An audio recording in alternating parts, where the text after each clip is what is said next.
Over the years, we've found some pretty unique off-the-beaten-path and under-the-radar museums and collections, like this one in Brattleboro, Vermont.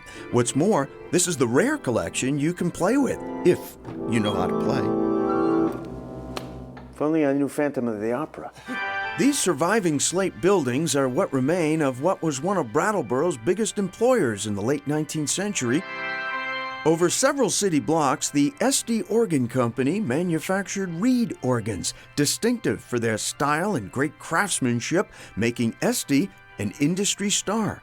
They were the largest manufacturer of reed organs in the world. Famous people played them. Wagner wrote a testimonial about the SD organ. By the 20th century, the SD Company switched from making reed organs to pipe organs, and, call it organ failure, the factory finally closed in 1960. So why, you may wonder, is this building still full of working organs?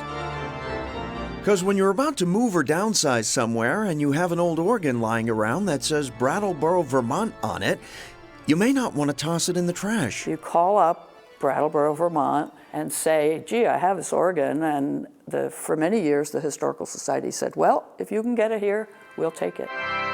And they did. Hundreds, making this the rare museum whose collection has generated itself, from kid-sized organs to ones that have been to war. They were made for the chaplains. They sold to the military. So it folded up into a big crate, and you Right. could literally carry it. Right? What's most unique, though, is that all of the organs here are meant to be played, and visitors take full advantage. Oh, definitely. Yep. They bring their music. It's a very unusual museum because we want everybody to play everything.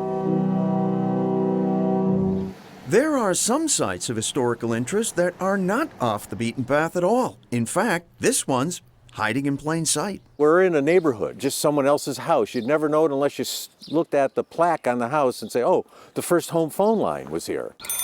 That's right. The unassuming Italianate at number 1 Arlington Street in Somerville is home to the very first residential telephone line. It's a huge deal, right? The very first one ever in the world. Fortunately, we made the right call in having an old friend along, Vince Valentine, the founder and director of the Telephone Museum in Waltham. Charles Williams Jr., he lived here, and he ran a telegraph shop manufacturing facility in downtown Boston. Where a fellow name of Alexander Graham Bell was creating the first 2 telephones, one of which came home here to the Williams house, and where, on an April day in 1877, Williams became the first man able to phone his wife from the office. So what was the first phone call? What did he say to his wife? Caroline, here I come. I'm coming home. Valentine brought along a replica of the first phone. Try losing this one. You speak in here and you listen in here. Big first phone, small first phone number though. Number 1, right, number 1. It's just one. Yeah, right. They've been called the greatest generation, but now in their 80s, 90s, and older, the men and women who defended freedom in World War II are also a quickly vanishing generation, with nearly 400 of them dying every day. My own direct link to these heroes, my dad, died last year at 101.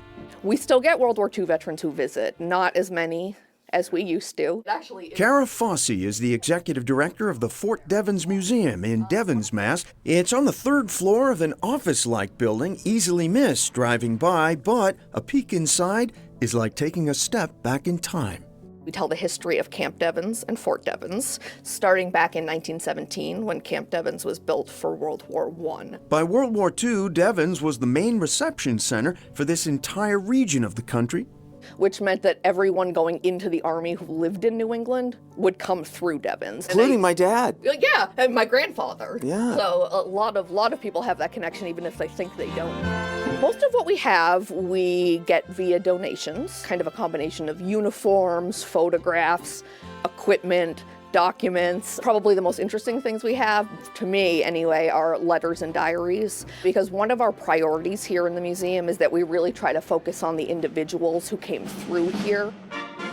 Since 1917, and with the 100th anniversary of the official end of World War I just this year, the museum's newest acquisition, 8 enormous books containing panoramic photos taken at Devens as soldiers prepared to fight what was supposed to be the war to end all wars.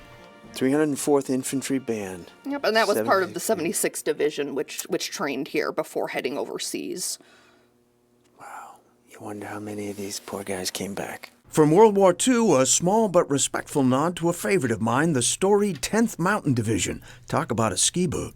But what the museum does best, and most poignantly, is remind visitors that everything here was worn, handled, or used by real everyday people. Most of them New Englanders, all of them simply answering their call to duty, for which succeeding generations are eternally grateful. And since Ted first brought us that story, time, of course, has marched on. Fewer than 46,000 of the more than 16 million Americans who served in World War II were still alive as of 2025. According to the museum, over the last century, more than 1 million men, women, and children passed through Fort Devens. If you'd like to visit the museum, we'll have more information on our website.